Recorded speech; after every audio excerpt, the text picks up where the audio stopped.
Safari ya miaka 33 ya jasho, damu na machozi. Ndugu wa Tanzania wenzangu, Chadema haikuanzishwa kwa bahati mbaya. Iliundwa kama hitaji la kihistoria la kurejesha sauti ya wananchi, heshima ya kura na misingi ya haki katika taifa letu. Katika safari hii ya miaka 33, Chadema imepitia majaribu mazito ambayo chama kingine chochote kingekuwa kimesambaratika.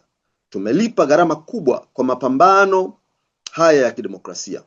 Tumepoteza mashujaa wetu wengi waliouawa kikatili.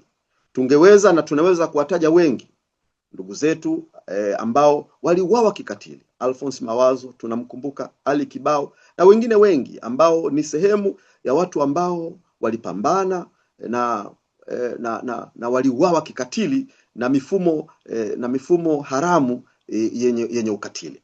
Tumeshuhudia ukatili wa kupindukia, ikiwemo jaribio la mauaji dhidi ya mwenyekiti wetu wa sasa Mheshimiwa Tundu Lissu, ambaye mchana kweupe alimiminiwa risasi katika makazi ambayo yanawa viongozi wengi wa kiserikali.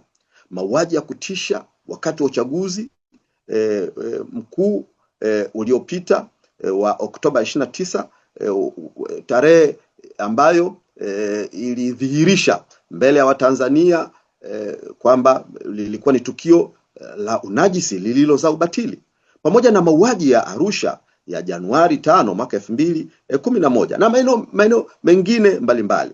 Tumeshuhudia kupotea kwa makamanda wetu kina Ben Sanane, Mdude Nyagali, Dionis Kipanya, Deus Dedit Soka na wengine wengi kwa mamia ambao hadi leo hawajulikani wako wapi.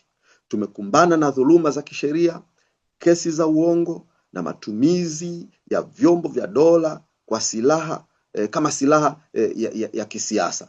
Tumeshuhudia watu kubambikiwa kesi za uhaini za uongo kabisa. Mwenyekiti wetu Mheshimiwa Tundu Lissu yuko mahabusu hadi hivi sasa katika kesi ambayo sisi na Watanzania wengine wote tunasema kabisa kwa ujasiri, Lissu sio muhaini, Lissu sio muongo, na yupo kwenye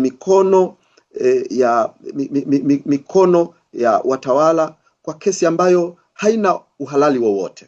Lakini pamoja na risasi, utekaji, vifungo na vitisho, Chadema haijafa. Badala yake imezidi kuimarika. Ni kwa nini? Kwa sababu Chadema ni watu, tuna watu na tuna ujasiri wa kusema tutashinda. Hakuna marefu yasiyo na ncha.